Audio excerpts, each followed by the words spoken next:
He's Arthur Curry, the Aquaman. And if you're looking for some comic book stories to read before his first solo movie, then this geek history lesson is for you.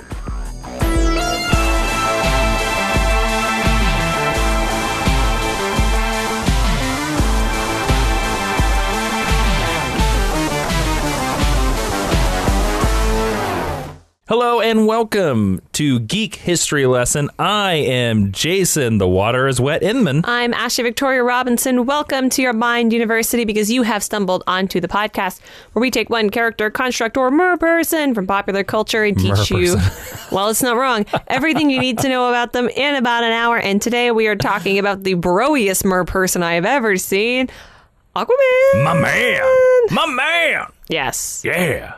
But in place of doing a regular history lesson, yes, we're going to recommend some reading for you guys. My man. We're going to talk about the best stories and how they influenced the movie, maybe. I don't know. We haven't seen the movie. What did Aquaman say in Batman the Brave and the Bold cartoon? Like, incredible or something like that. I don't remember. Yeah, he sang a lot. Yeah. Who did Aquaman's voice? John DiMaggio, Bender. Oh, that's right. Yes.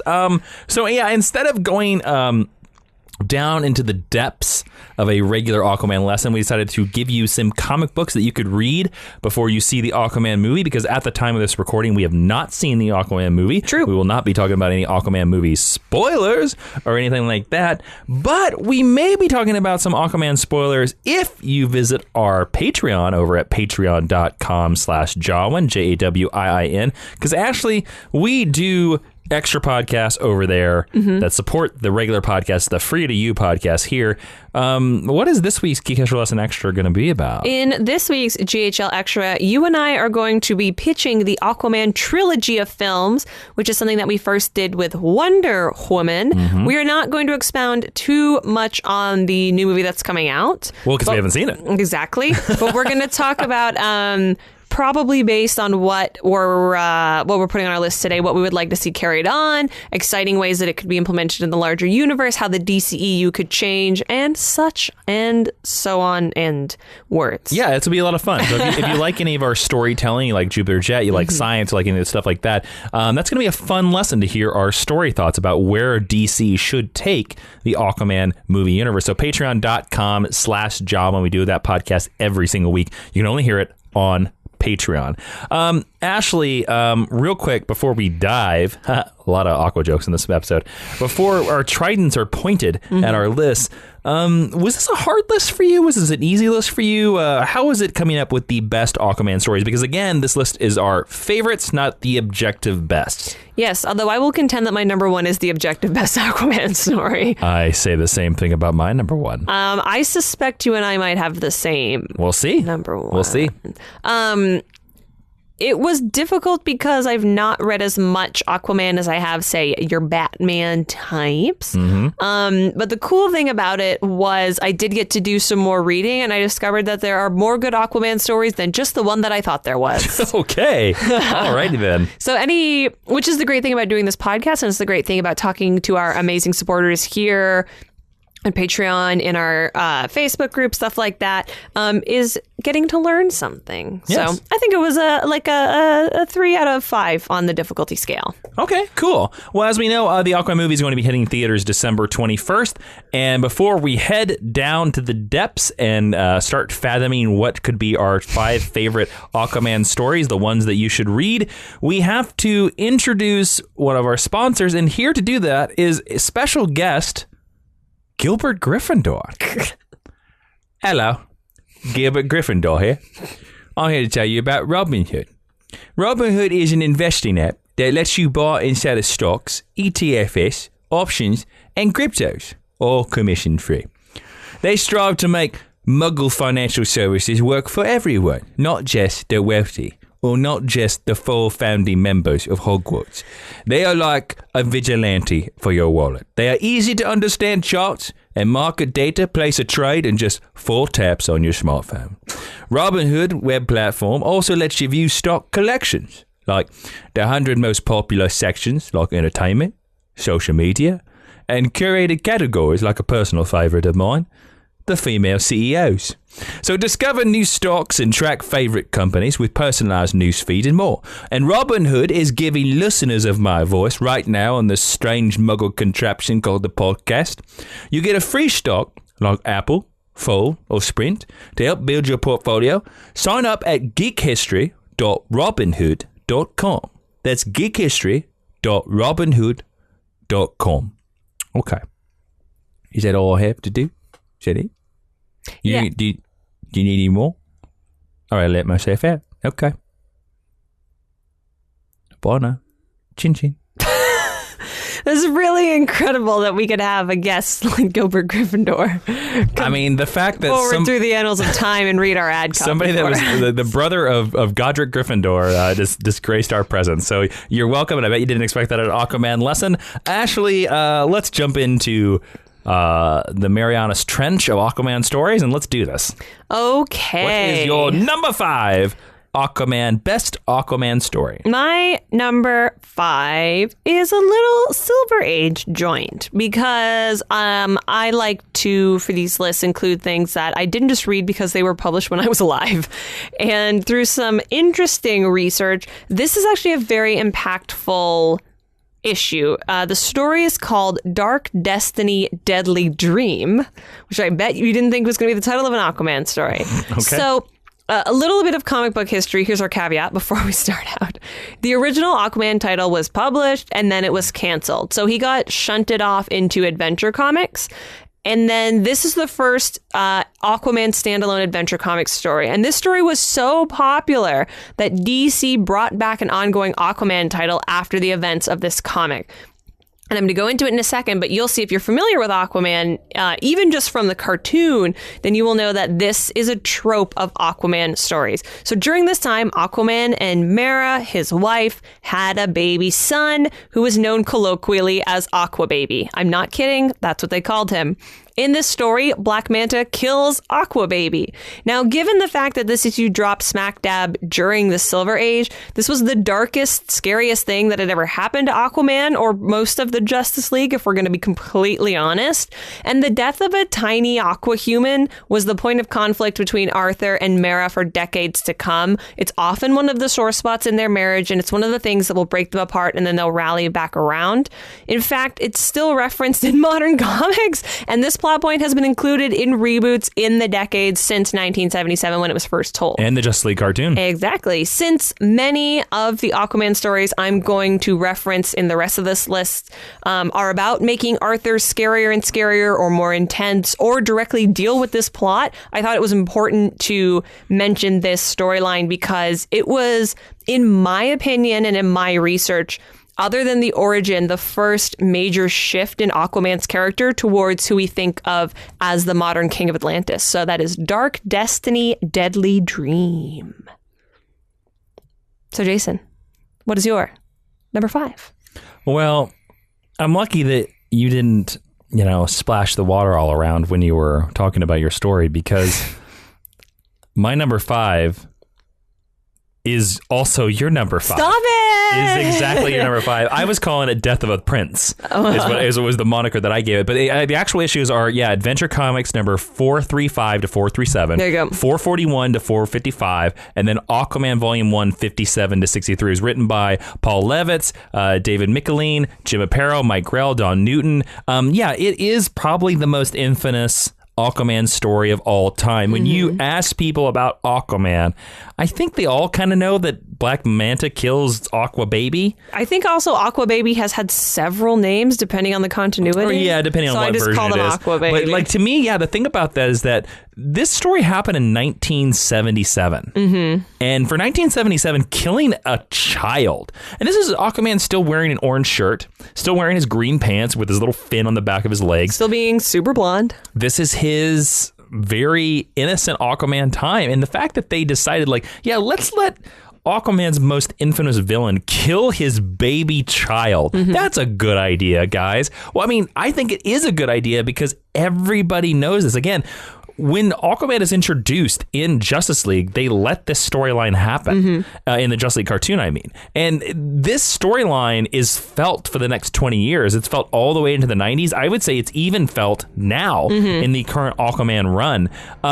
It is a fast-paced series of adventures. It cements Black Manta as Aquaman's best villain. It is not Ocean Master. I like the look of Ocean Master, but Ocean Master's kind of lame. Some people really think it's Ocean Master? Yeah, because he's Ocean Master is like the dark Aquaman because he's his brother. Oh, I guess for me, it's always been Black Manta. Well, because Ocean Master is his half brother who stayed in Atlantis, so he's kind of the opposite. Whereas for me, it's Black Manta. It's 100% Black Manta is Black Manta is Aquaman's Joker. Yes, it'll be interesting to see like in the movie how they flip both of them because they're both in the movie.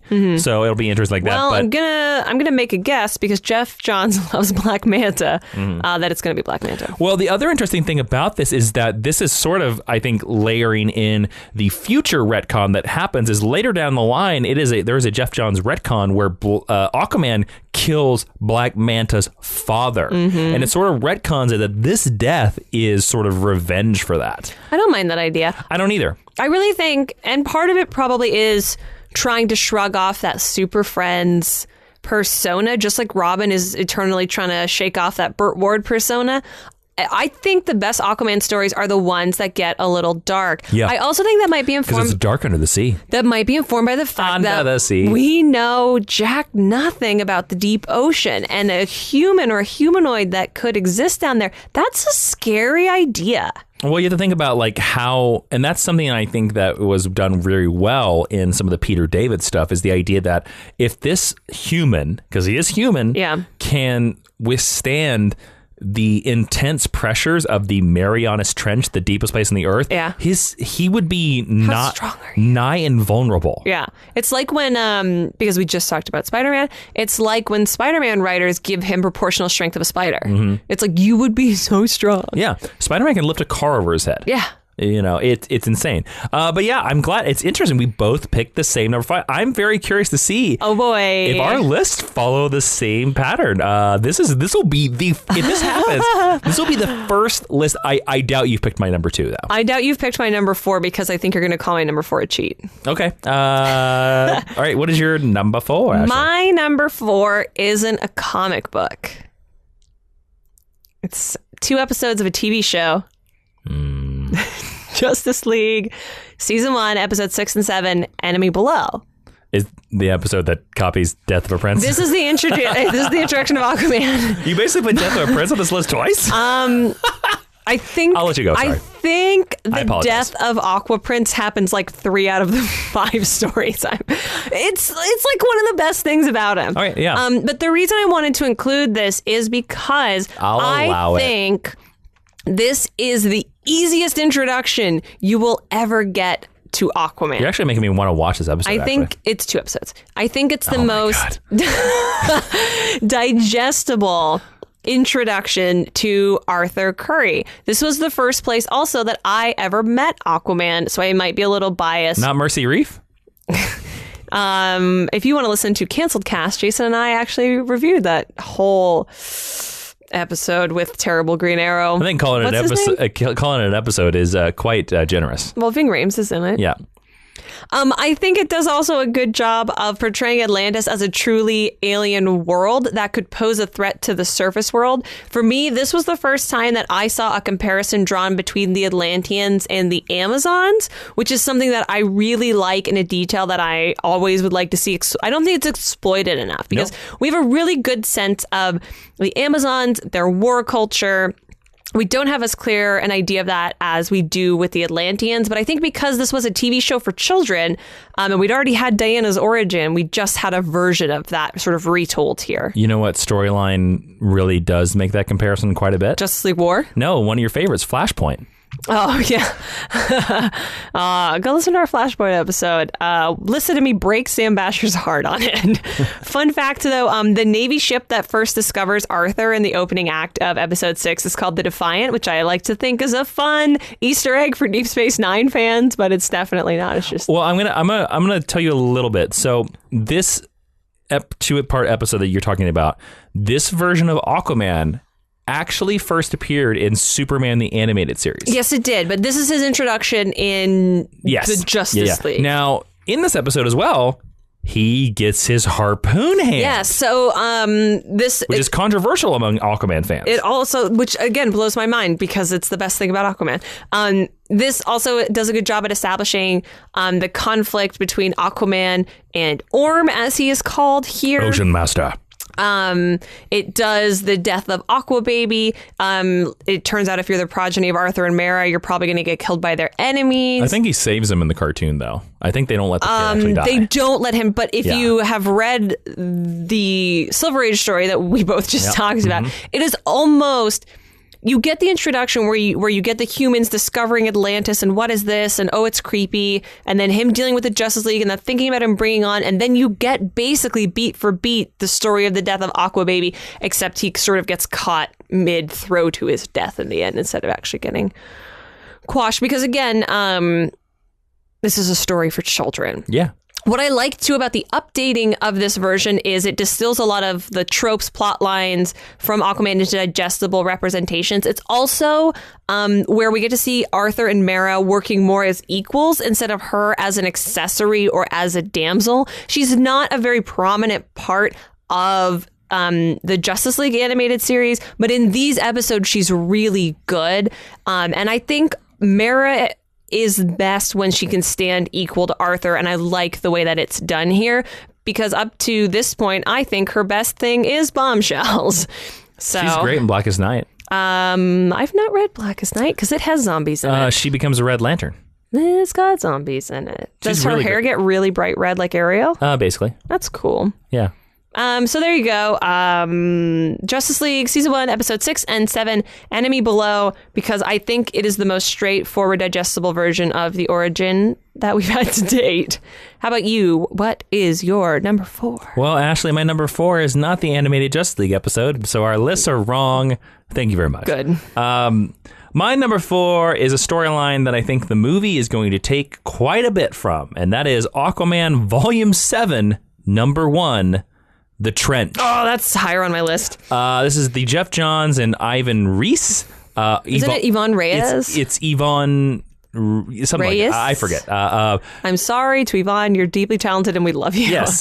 This is the new 50-toon series that returns Aquaman finally back to his classic costume, but he gets to keep his attitude of the 90s as the king of the seven seas. He gets a trident that he had never really had before, and he restores... It's all about restoring his relationship with Mera. Now, this book introduced a lot of new elements to the overall mythology, including the mysterious group known as the Others, and also introducing the mysterious fish creatures called the Trench. They're cool. They're very cool, which you could actually see in the Aquaman movie trailer. So it's pretty certain that the Trench creatures are basically in that movie. I would also contend, this is my number 2. Okay. So I'm just going to hop in on this. Mm-hmm. I would contend that this is the best Aquaman story since the Aquaman by Peter David run in the 90s.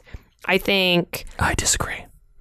That's fine. I have one that comes in between that I think is good. But I think when you read this, when Jeff Johns is great, he's so great. Yeah. And when he's great, his love for these characters and his love for the Silver Age really comes through. And Aquaman, to me, Aquaman and Green Lantern exemplify the Silver Age for DC Comics. Aquaman is a character that has a harder time transcending it, but you can tell when you read this how much Jeff Johns loves this character. And that makes it really fun to read. I also think the fact that it's one of the scarier Aquaman, like the Trench are frightening. And that's one of the reasons why it's going to be in the movie. And I'm hoping that it does inform maybe a lot of the aesthetic choices that we haven't seen in the trailers yet. Now, the thing I like about this run, but the reason why it is number 4 for me and not higher, is because there is a heck of a lot of this run that deals with the, does he talk to fish? Yuck, yuck, yuck. It's in every issue. Yeah. And I understand that is a joke about Aquaman that has been made time and time again. Even the Justice League movie be like, I heard you talk to fish. But the Justice League movie rang that bell once. I don't think we're going to ring that bell in the Aquaman movie. And the Justice League cartoon never rang that bell. No. But every issue of this run rings that bell. And to me, I'll give it to you once, but if you ring it to me you knock the story down because you are telling me as a reader that as much as you love this character, as much as you're building these awesome storylines, you kind of believe he's a joke too. I think that's interesting. Because otherwise, why do you keep telling me the joke? But otherwise, I do think that everything else in this storyline is really good. He does come up with an amazing, badass, new adversary for Aquaman. And anytime that you can create a new nemesis or adversary to a Big Seven character, one of the Big Seven Justice League character, that is astounding. That's half the reason why the Court of Owls and Batman by Scott Snyder has taken off, because that's like the best new Batman villain in the last long time. in like 15 years Since Red Hood. Yeah. Mera is treated with respect with here. A lot of respect. Mera is treated with so much respect in this one. Which I love, because I really do think that they should be equally capable. I want to go back, if I may, to the point that you made about ringing the bell, the do you talk to fish bell. I think the best writer to have dealt with it is Grant Morrison, and I almost in an issue of JLA. I almost put his JLA run on my list. I considered it too. But I wanted to do Aquaman stories because I really love... And it's the I'm going to fully admit, though, there is a Justice League story on my list. That's fine. I put a Justice League cartoon episode. That is not Aquaman. Yeah, fair point. So that's totally fine. But and it is derivative of the Aquaman by Peter David series that was also going on sort of in around and right before. But you get Aquaman saying the thing like, oh, this much of the world is covered in water. I control water. Why would you do that to me? He's treated like a god. He has a relationship with Wonder Woman. He's a king. And he's treated like a monarch. The interesting thing that I like about this Trench Aquaman run by Jeff Johns is that I do like, because I am a fan of Harpoon Hand Aquaman. I've said that time and time again. That was where the character I was like, oh man. And that might inform where you think this list is going. The Trident, I think, is an interesting aspect of Aquaman. It comes from this run, and it does seem like the movie is going to take about this Trident too. And this Trident is being Poseidon's Trident, that Aquaman found when he was a kid and stuff like that. That is an interesting idea. To me, Aquaman works when he deals with the mystical adventure. To me, Aquaman's a magical character. Yes, and I've always said it for years that to me, Aquaman, and the reason why Aquaman was always a joke, and I said this for many, many years, is that Aquaman is a king. He's a warrior king, and his Mad Max land is the sea. Because the sea is not tamed. It's not divided up by cities or countries or lands. It's just wild sea, and then there's a bubble town called Atlantis. There's a bubble town called Poseidonus. There's a bubble town over here. But basically, he's riding the Wild West of the sea, and that's why when they cast Jason Momoa, I was like, great. When you cast Conan the Barbarian as Aquaman, we're going to take this guy seriously. And that's what I like, is that even though they put him back in the old costume in this run, we treated him with a lot of respect. But I also think we have a very sanitized media version of the sea. Like there's tons of cartoons that take place underwater. None of them are very scary. Think about The Little Mermaid. I think it's because we don't understand the ocean and we're afraid of it. But The Little Mermaid, for a lot of people, is their definitive idea of the ocean. And Aquaman, in my opinion, should not be that. Yeah. So there you go. All right, cool. The Trench is a great story. Yes. Now, before we move on to our number 3, Ashley, I have another surprise for you. Oh boy, I'm so excited. Special guest Tex Willerman is here. Oh, I got a text card. To introduce our next sponsor, Care Of. Tex, take it away. Yeah, all right. I'm back here on Geek History Lesson. Now, I'm here to talk about Care Of. Care Of is a monthly subscription vitamin service, vitamin as we would call it down in Texas, that delivers completely personalized vitamins and supplement packs right to your door. They wouldn't deliver to my door because I have 3 gates between me and my door, and if they try to step onto my property with some of them vitamins, I might pull out my weapon. But Care Of can probably circumnavigate my fences. And they do that because, if I'm using Care Of, I get on this fancy pants computer. And I take their online quiz. It asks me about my diet, which is mostly beef. They ask me about my health goals, which is, sitting in the beanbag chair. And they ask me about my lifestyle choices, which I say, I'm riding horses every day. That's my lifestyle. And it only takes 5 minutes of your time to find out what vitamins and supplements you specifically need.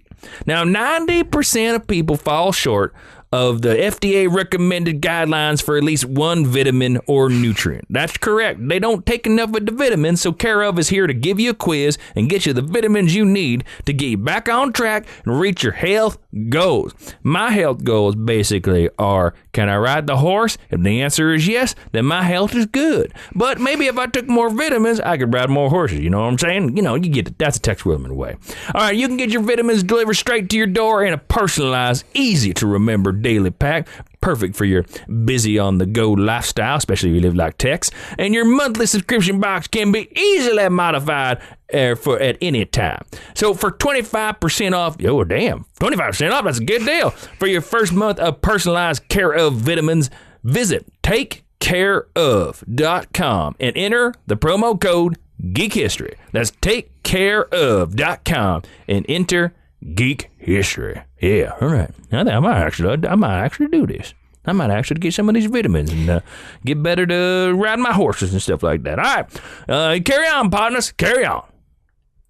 There we go. Tex Willman. Tex really came in and took over.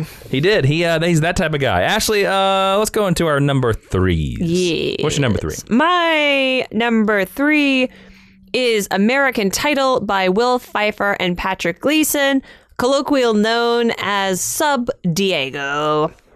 So honestly, anything drawn by Patrick Gleason is the best version of the character we've ever seen. This was his first DC work. End. Period. Don't tweet me. It's the truth. Guest of the podcast, Patrick Gleason. Yeah. Personal friend, Patrick Gleason. In this story, San Diego is sunk into the ocean, which is almost as much fact as fiction at this point in history. And Aquaman and the residents of Atlantis have to help the surface dwellers acclimate to a new life underwater. And I think it's interesting because with how much San Diego Comic-Con has grown in the past decade. Do you think they're going to sink San Diego into the ocean? I just think it would be a really fun idea to bring it back, but it doesn't seem likely. I think the story is truly great because Aquaman transcends being just a superhero. For the residents of Sub Diego, he is elevated into a godlike position, which is really where I think he belongs. He is their savior. They look to him for guidance. They look to him for inspiration. They look to him for the facts and the ease of their daily survival. The characterization of Arthur Curry here is a little more zen than in most other portrayals. In my favorite versions, he's a little more Conan the Barbarian-esque, like Jason alluded to earlier. Or King Arthur. I always feel Aquaman to be King Arthur. Yeah, he's a little rough around the edges. He's kind of like what if Buddha Aquaman here? Because he's very concerned about maintaining the integrity of the surface dwellers and the Atlanteans and maintaining the delicate balance of the ocean while being a superhero and saving these people who've suffered this huge personal tragedy. So I really like this sort of different examination of who Arthur Curry is. It's not something that I think we're likely to see in a post-Jason Momoa world, but it's definitely a good story, I think, to revisit if Aquaman is a character that you enjoy. It looks so beautiful. Like, I can't say enough good things about Patrick Gleason's art. I think they recently collected it too. They did. I believe it just got a nice fancy reprint because the movie's coming out. Atlantis looks great. When an artist can really shine doing the weird underwater things, that can make or break an Aquaman story. And here it really helps file that more into the make column. So I would recommend American Tidal, Tidal, also because it's something that was out of print for so long. So I only heard about it while doing Sub Diego, right? American Tidal is the official title, but everyone calls it Sub Diego. Yeah, that's what it's called. If you went to your comic shop and asked for Sub Diego, they will give you, but it will say on the spine, American Tidal. All right. Which can be confusing, but just say any of them and they'll get them to you. Like I said, I didn't hear about it until I was doing research for this. So the fact that it's back in print, I think, is great because I'm going to be honest, there's only like 2 handfuls of good Aquaman stories out there. So I was surprised that it was allowed to linger for as long as it had. And then when you go to a cool Aquaman themed cocktail party, drop this one on people. And I think you'll actually impress a lot of people with it. and it's fun. It's a little less armor your head than some of the other stuff we're going to recommend. All right, Jason, what's your number 3? Well, first off, Ashley, we're not going to move on to number 3 because Sub Diego is my number 2. Oh, well, The Trench was my number 2. Yes. So there you go. You really made some excellent observations about Sub Diego. But you left out one of the best parts about Sub Diego. And one of the reasons why I love that story is the new Aqua Girl, Lorena Marquez. Oh, yeah. Who is a resident of Sub Diego. But she is a great, great character. It's also interesting, I feel, too, because sometimes Aquaman can get bogged down with the Atlantis politics and the Atlantis, let's just say, BS sometimes. So it's nice to see Aquaman on a new adventure. And Sub Diego is such a great pitch for a series. And it makes the series interesting because, like you said, that the reason why this series really stands out to me is because it all becomes about these people who are like, how do I eat underwater? How do I breathe underwater? How do I have a child underwater? What are city politics when we're underwater? And Aquaman basically has to take all these skills that he takes for granted that he knows inherently and have to teach them to new people, including the new Aqua Girl.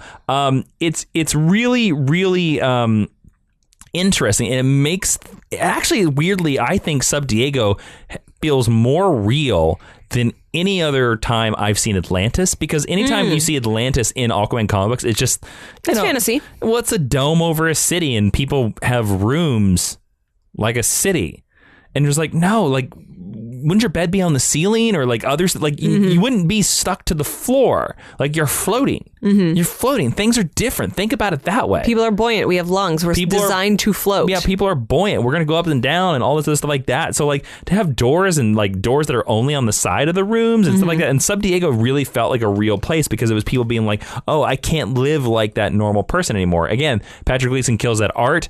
And also, this is an Aquaman that is post Harpoon Hand, but also post Water Hand. And the reason why he's the reason why he's a little bit more zen is because he got that Water Hand from the Lady of the Lake, actually from King Arthur folklore. And so that Water Hand gives him the ability to slightly control water. Oh, there you go. Which I think is an ability they're going to give to him in the movie, that he can actually control water. It looks like they've definitely made Mera a waterbender. So Mera is a waterbender.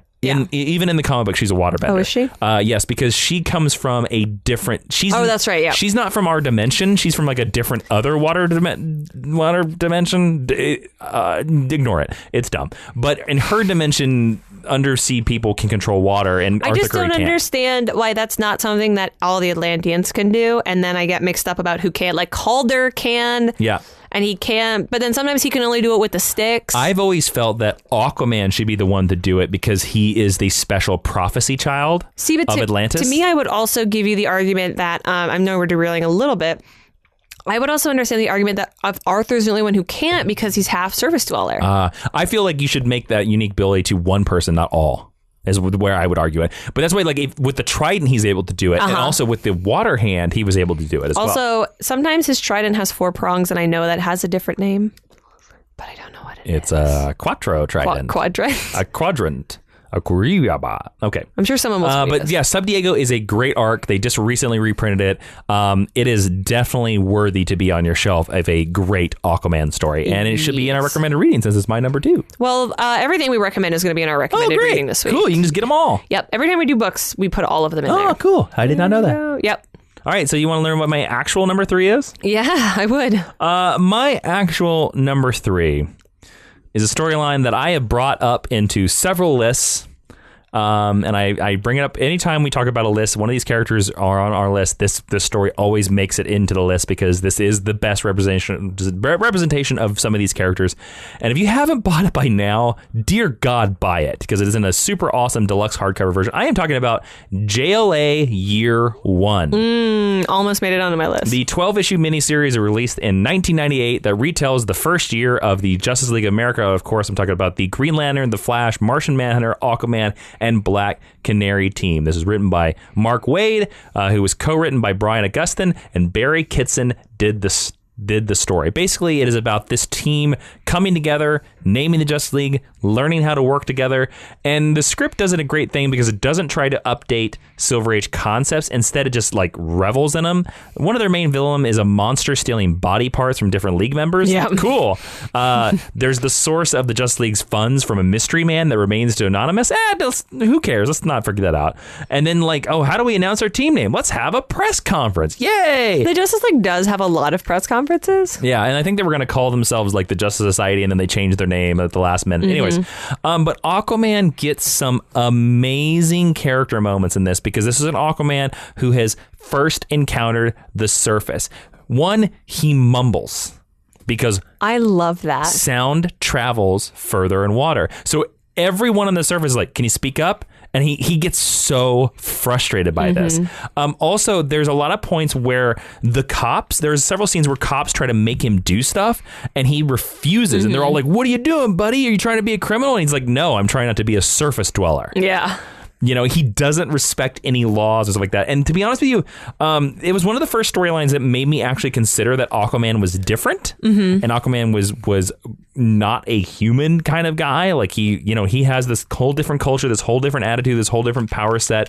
And I think that's something that's very important with Aquaman because I think a lot of times that's forgotten. I agree. So I've talked about it too many times, so I don't need to go into that much. Seriously, JLA Year One is my number 3 because it has so many great Aquaman moments. Green Lantern moments, Black Canary moments, Martian Manhunter moments, and The Flash. It is one of the best Justice League stories of all time. If you haven't read it by now, dear God, how many more times do I have to recommend it? Yeah, what are you doing? Yeah, there you go. So I won't talk about it anymore. Okay. Where are we at now? Number 2. Number 2. Ashley, what is your number 2 Aquaman story? I think we already briefly talked about it a little bit. Do you want to add any? What is it again? The Trench. The Trench. We talked about it a lot. Yeah. Do you want to add anything more? You want to go straight into number 1? I think. Have we done your number 2? My number 2 was Sub Diego. Oh, yes. I think we'll go into our number 1. All right, Ashley, here we are. Drum roll. Bad machine gun drum roll. What is your... Why don't we say it at the same time? Because I'm pretty sure we have the same one. You want to say... You won't be able to understand either one of us. Well, well, you do it. It's an improv game. Come on. Okay. I say it at the same time. Yeah. All right. What is this is Ashley and mine's best Aquaman story. We're going to say it at the same time. Yeah. 3, 2, 1. Peter David's entire run. Peter David. Yeah. Yeah. I wrote literally all in caps. He gets a hook-handed Aquaman has never been cooler. Yeah. I did the same thing. I thought about dividing this run up and then I just was like, no, the entire run.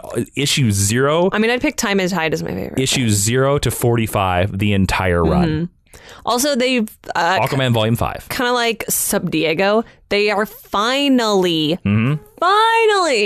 printing them. Yep, reprinting. So just go get all There's 3 Aquaman volumes. by Peter David, Book 1, and Aquaman by Peter David, Book 2. And then Book 3, I believe, is coming out? I don't know. It's hopefully.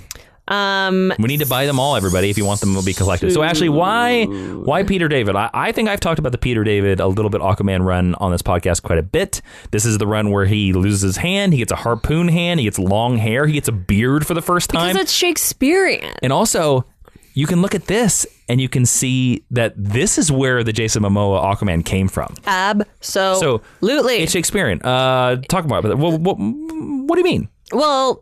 Who is this Billy Shakespeare? Part and parcel. As Tex Willerman would say. Part and parcel of when this was created, it's very narrative heavy. Internal monologues tend to be a staple of underwater characters because they're not doing as much speaking, even if they can speak underwater. Because most of their speaking is glub, glub, glub, glub, glub. And you're watching Arthur undergo a compressed version of his origin through physical feats like getting his hand chopped off and going against military ships and trying to defend Atlantis and trying to stake his claim and trying to you're getting all of the things that make Aquaman kind of hardcore while he's unpacking all of this information about himself. It's very Hamlet trying to unspool the murder plot while also keeping himself alive while also plotting a murder.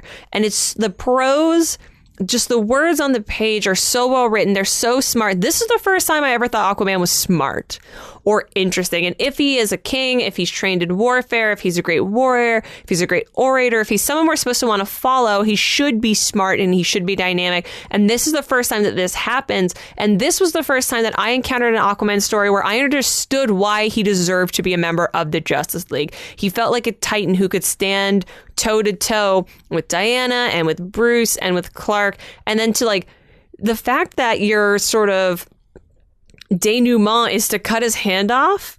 And then he struggles with sorry, I hit my mic. I'm so excited. He struggles with not knowing what to do with it for like 4 or 5 issues before he gets the hook. Yeah, I don't think he gets this whole issue. His hand gets chopped off in issue 2. Yeah. And I think he doesn't get the hook until 6. And it's so cool when you see it. You're just like, well, why wasn't it always this? And if they're not going to lift from it in the cinematic universe, I think it's a mistake. But I think you're right. I think the fact that we've seen that they've cast Jason Momoa and what we're seeing in the trailers, I think you can trace those roots directly back to this. You can trace the roots of the animated series back to this. You can trace the roots of Sub Diego and the Trench back to like everything good about modern Aquaman comes from this, and this borrows heavily from the tragedy that's first established in our number 5 choice, that issue, that Adventure Comics issue. Yes, because this issue starts with a Arthur broken away from Mera. Yes. And over the course of the story, him and Mera come back together. This run also is the only time that Dolphin, who's a supporting female character, has been interesting at all or useful. She has an unfortunately skimpy costume. But kind of like what I've been saying with Mera, she is presented as Arthur's equal, and Arthur is strengthened by the people that he just elects to work with and elects to team up with. It doesn't take anything away from him to have to ask for help. And also the fact that Peter David manages to redefine the Atlantean caste system into this dynamic way that I would say echoes something like Game of Thrones. It becomes muddled later, and it becomes muddled by lesser writers, but it also makes Atlantis interesting in a way that just having them be bedrooms with square doors is not interesting. So I don't know if you want to add to that. I want to add to it that the reason why this is the best Aquaman story of all time is because this is the first Aquaman story that takes advantage of everything that is Aquaman. I think that's a smart way to put it. Aquaman is a little bit of magic. Aquaman is a king.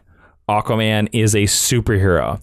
Aquaman lives in a world that we don't understand, and this is the first run that sort of combines all of those. And he's very much an outcast in this story. Aquaman's always been an outcast, and he should be an outcast. Yeah, when this story starts, he's not king. He's living in a cave writing in his journals. Yeah, and this story is about how he gets to become king again. Like, he ends this run as king. He ends this run actually fighting Poseidon for like control of the seas. Actually, he fights Triton, Poseidon's son. That's right. And Frank, also Ariel's dad. It's awesome.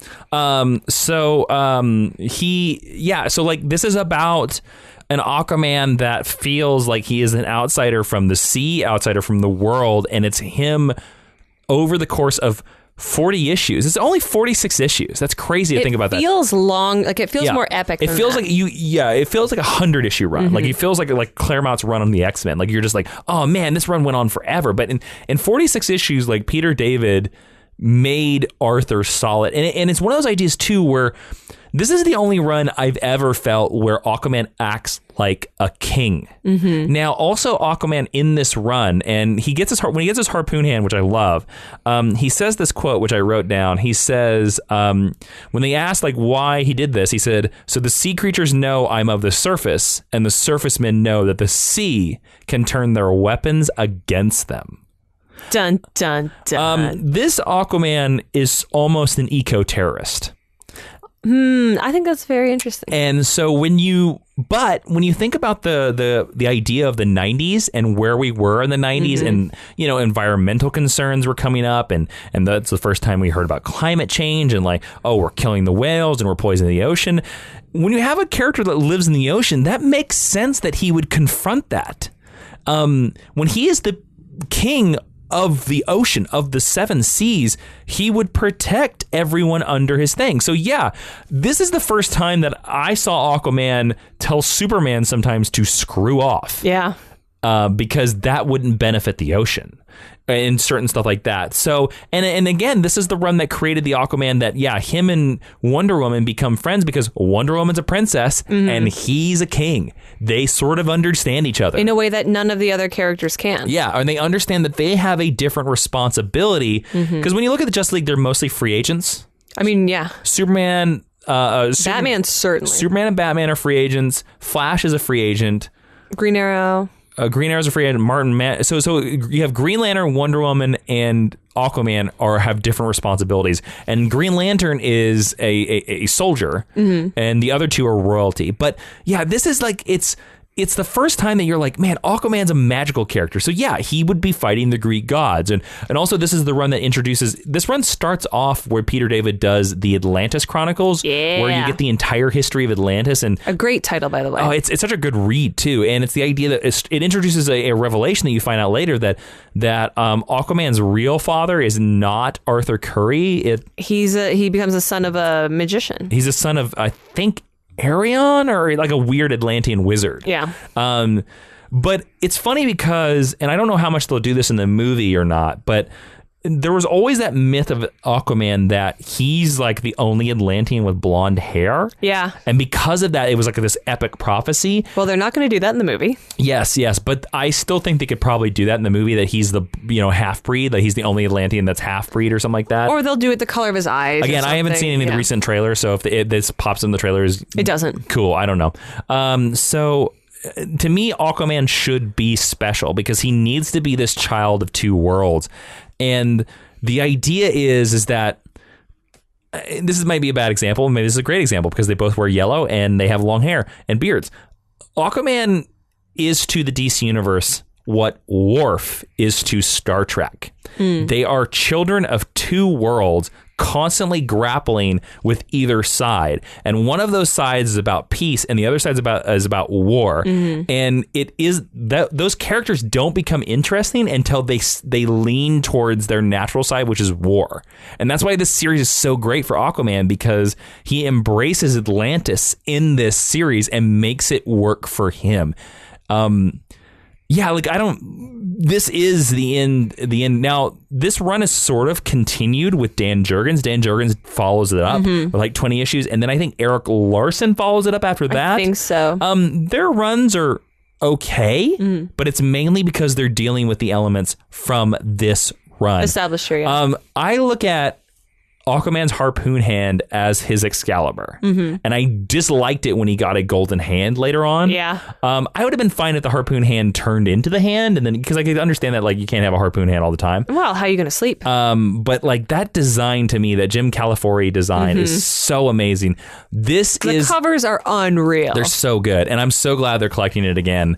This is the run that made me actually give a damn about Aquaman, and I'm going to tell you, before this run, I didn't care. I did not care about Aquaman. So, yeah, if you've made it all the way through this lesson and you've never read Aquaman and you're just listening because you're a fan and you're humoring us, this is the story that will change your mind about Aquaman. And all you gotta do is go to Aquaman Book 1 by Peter David. Jump right in. You don't need to know anything else. Jump right in. If you want to read Atlantean Chronicles, you can, but it's a lot of background information about the Atlanteans.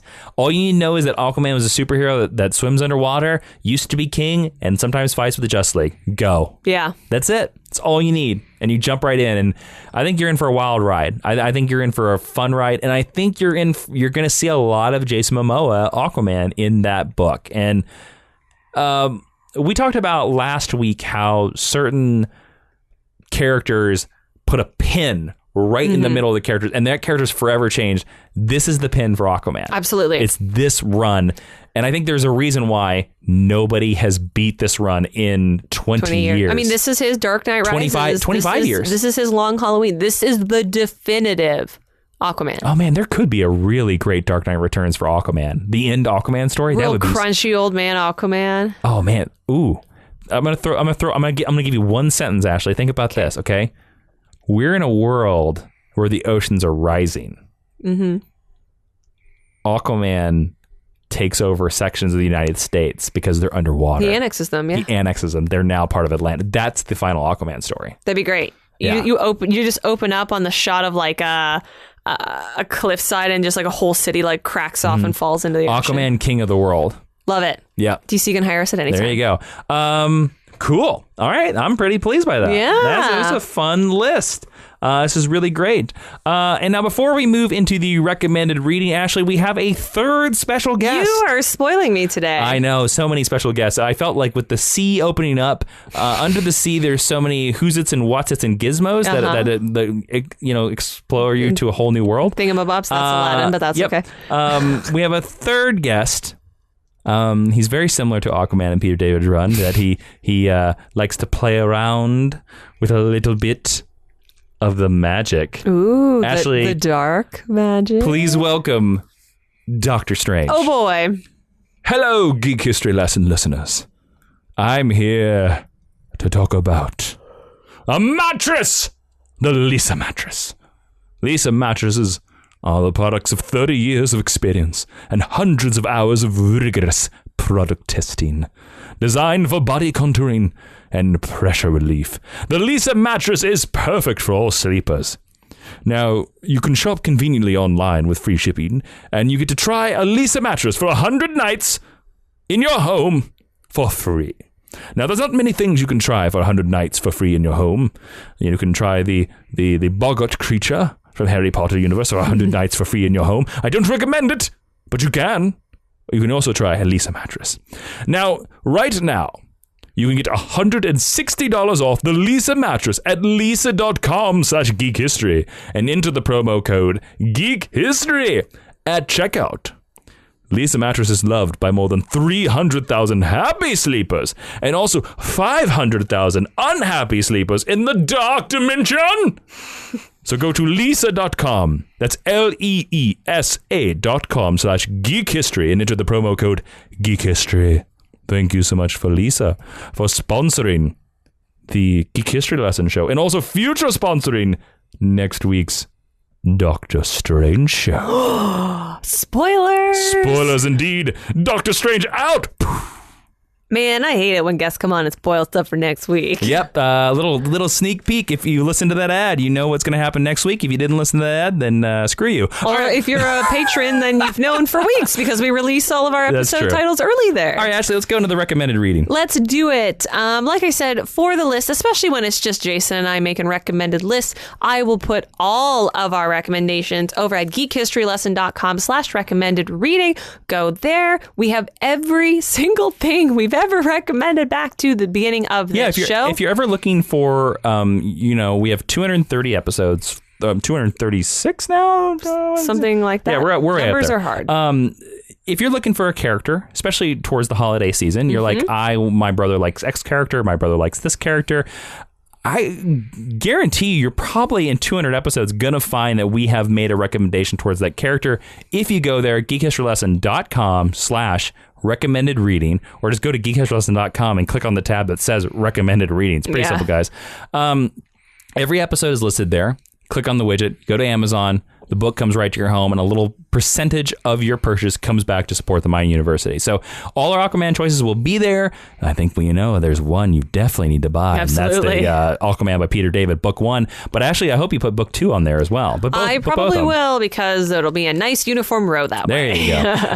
Yes. So finally, we're going to go into the last section of this podcast, the honor roll. What is that, Jason? Ashley, that is where people can go to Apple Podcasts or iTunes, and they leave us a 5-star review, and they help us in the iTunes search algorithm, but also they get their message read on the air. So you could insult my mama, and I have to read it online. Don't do that. Jason's mama's a nice lady. Yeah, my mom is really nice. We have 2 fabulous people joining us today of indeterminate gender. Ryson_cigarette says, whoa. I don't stand by that pronunciation. Listen and learn. My superpower is listening, and I have been binge listening to GHL podcasts to get through my work shift. Thank you. It's difficult to keep up with all the superheroes, gods, and villains in the comics, TV shows, and movies. Let the expert hosts of GHL educate you through the massive universe of all these awesome characters. They are joined by Norin Rad 48. Hey! Comedy comic history lessons. This is one of my favorite podcasts to listen to. Please do an episode on Doctor Doom. I know how very much Jason loves to talk about the Fantastic Four, so this would be a great chance for him. I don't blame him either. They were my introduction to Marvel, and Doctor Doom is my favorite villain. Well, NornRad48 and everybody who has been screaming at us to do Doctor Doom for the last 4 years, you might begin your hopes in 2019. That's all I'll say.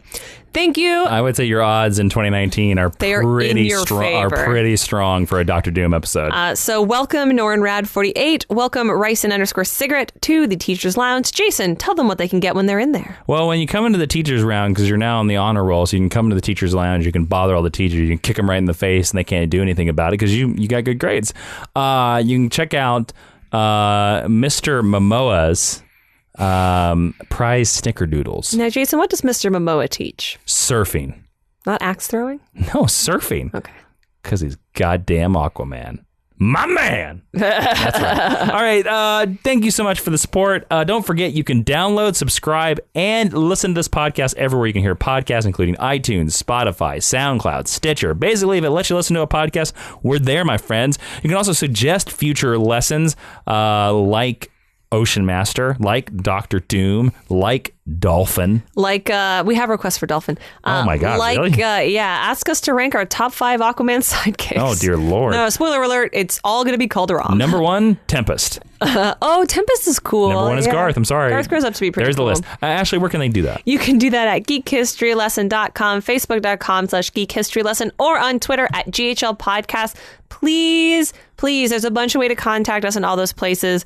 Do it through those official channels. If you do it to our personal channels, they'll probably get lost in the fray. And then you'll tweet us and say, why didn't you shout out my name at the top? And we'll we're feel lazy. bad We didn't about see it. Because we had so many things going on. And there's 3 different places with about 3 different ways to contact us. So that's like 9 ways that you can ask us to review and do a lesson on Orm. So go over there and do it. Oh, please don't suggest that lesson. It'd be like 3 minutes long. Don't forget, you can also follow us on Twitter.